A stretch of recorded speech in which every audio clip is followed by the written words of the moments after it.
Our whole universe was in a hot, dense state that nearly 14 billion years ago expansion started. Wait, the earth began to cool, the autotrophs began to drool, Neanderthals developed tools, we built a wall. We built the pyramids, math, science, history, unraveling the mystery that all started with a big bang. Penny! Penny! Penny!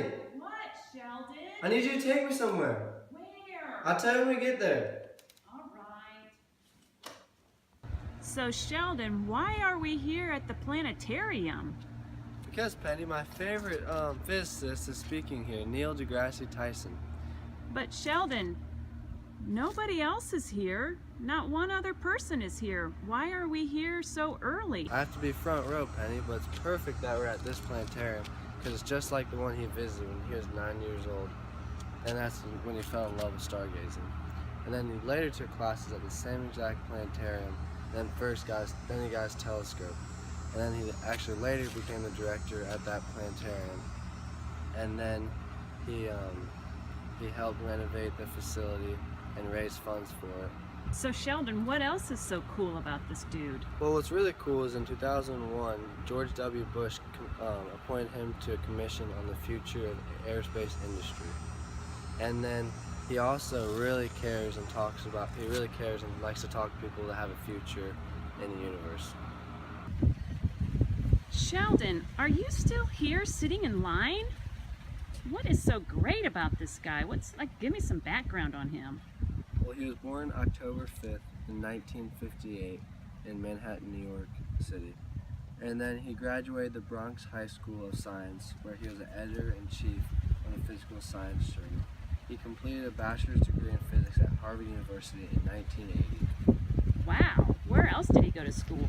Well, he received his master's degree in astronomy at University of Texas, Austin in 1983. He earned his master's in 1981 and his doctorate in 1991 in astrophysics at Columbia University. For the next 3 years, he was a postdoctoral research associate at Princeton University. Also, in 1994, he joined the Hayden Planetarium as a staff scientist and the Princeton facility as a visiting research scientist and lecturer.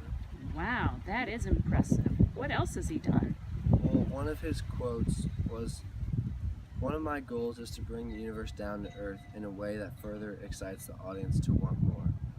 And one of his really big accomplishments was being the director at the Hayden Planetarium, and also the removal of Pluto from the display of planets. What? Pluto isn't a planet anymore? That was one of my favorite ones, Sheldon. Well, Penny, it's still a planet, but I just classified it as a dwarf planet.